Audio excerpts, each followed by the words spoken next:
When you get to the NBA Finals, Shaq, look, I know it's not the ultimate goal, but when you got there for the first time, how did you feel?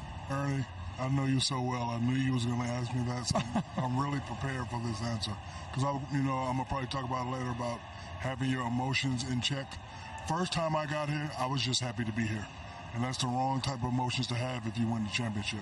And the reason why we beat the great Michael Jordan, listen, Hakeem was a little bit better than me. He would do what he'd do, I would do what I do. But I thought we had a chance. So when we made it to the finals, I was happy to be here. We had 14 days off.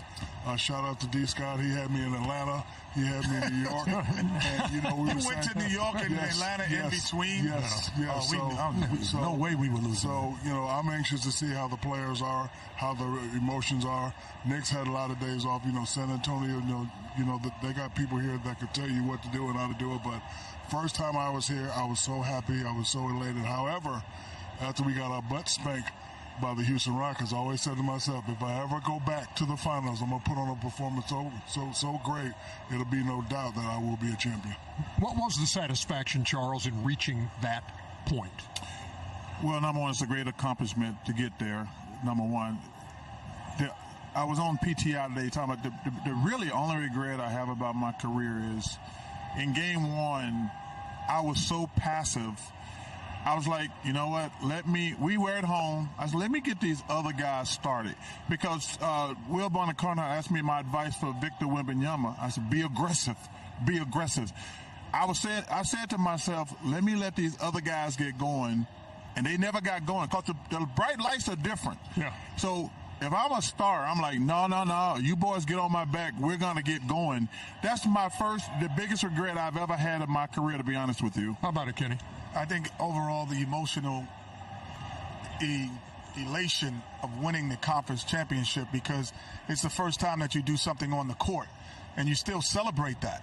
They give you trophies. They have a whole meeting and they tell you everything that's great about you.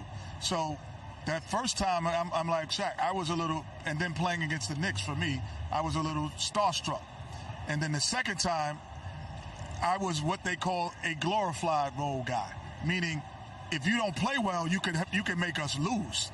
So for me, I was like, I'm going to be ultra aggressive in game one of the NBA Finals. And I was fortunate enough to break the NBA record in threes because I'm like, I'm going to be aggressive and not be passive and not wait for Hakeem or Clyde to get going. I'm going to get us going if I can and help us get into a thing. So the second time you're a little different than the first. I was like Shaq.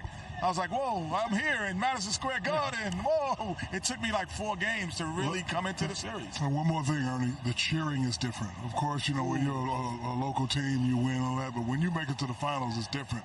You get to eat free at restaurants. We had a parade at Disney. Everything's just different. People treat you like you've already won the championship. Yes. Right. So if you don't have that proper focus, did y'all have people when we landed in Houston, and there was at the airport 50,000 people out there. We landed after winning. It was just so after winning crazy. the West. After winning the West, and so like that's a little overwhelming.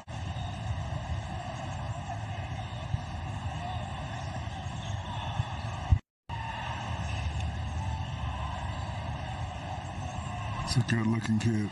I just want to say that's how you come to work right there too. Yes.